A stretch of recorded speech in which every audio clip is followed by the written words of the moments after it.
Bonjour, je m'appelle Hugo. Ma problématique était que j'utilisais tellement de fois l'écarteur automatique, je l'utilisais 30 000 fois par an.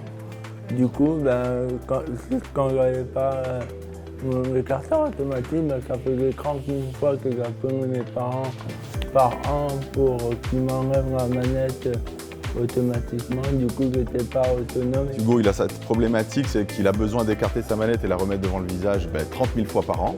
On a découvert ça. On est venu au Fabricarium en essayant de voir ce qu'on pouvait améliorer, de le fiabiliser, améliorer ça aussi, sa maintenance. Parce que jusqu'ici, le premier prototype nécessitait qu'on revienne au Fabricarium dès qu'il y avait une pièce qui tombait en panne. Donc maintenant, on va pouvoir changer les pièces nous-mêmes à distance. On a diminué son coût, on a intégré de l'électronique.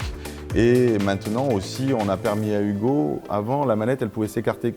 Elle pouvait seulement s'écarter et revenir à sa position initiale, mais il n'y avait pas de position intermédiaire. Alors que maintenant, Hugo pourrait vous faire une démonstration. Il appuie sur le bouton, ça commence à s'écarter et il peut l'arrêter à n'importe quel moment. Et ça va lui donner beaucoup plus de possibilités. C'est lui qui va pouvoir choisir le mode de conduite de son fauteuil. Entre la commande mentonnière qui lui ouvre des possibilités d'utiliser l'ordinateur, parce qu'il se connecte en Bluetooth.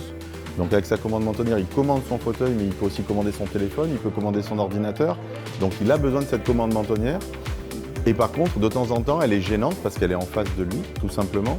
Et on a besoin de l'écarter pour lui donner accès à une table, pour manger. Et pas des collaborateurs, c'est une équipe soudée, musicienne en plus.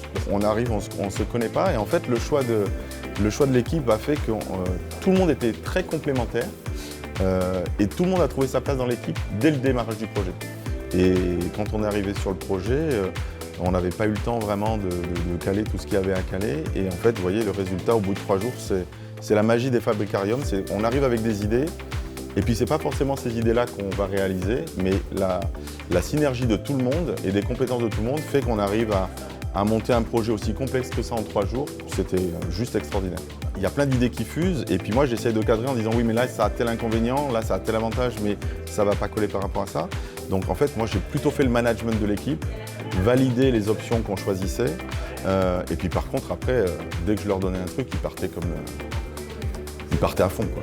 Je suis impressionné par ce qu'ils ont réussi à faire en programmation. Là, vous avez au dos ici un nouveau boîtier. On a mis de l'électronique, il n'y avait pas du tout d'électronique. Là, vous avez des cartes électroniques qui font fonctionner. Ça ressemble à un simple bouton, mais je vous promets, c'est un bouton magique parce que c'est bourré d'électronique pour arriver à ce résultat-là. Ça ne consomme rien, donc c'est fiable. Le nouveau système va permettre d'ouvrir cet appareil à d'autres types de handicaps. Et maintenant, on va pouvoir commander la commande mentonnière, l'écartement, je veux dire, va pouvoir se commander avec tout un tas d'outils supplémentaires. Là, on vient d'implémenter une commande vocale. C'est-à-dire que Hugo, lui, utilise le bouton qui est à côté de lui pour déplacer la manette, parce qu'il est en capacité de bouger la tête. Mais si une personne n'a pas cette capacité de gérer sa tête aussi facilement que Hugo, on peut lui installer un micro, s'il arrive à parler. Grâce à ça, la personne va vocalement activer la manette, l'écartement de la manette ou la rapprocher. C'est énorme. L'organisation était vraiment top. Oui, je suis ravi et je peux féliciter mon équipe qui a travaillé pendant 3 jours et papa aussi.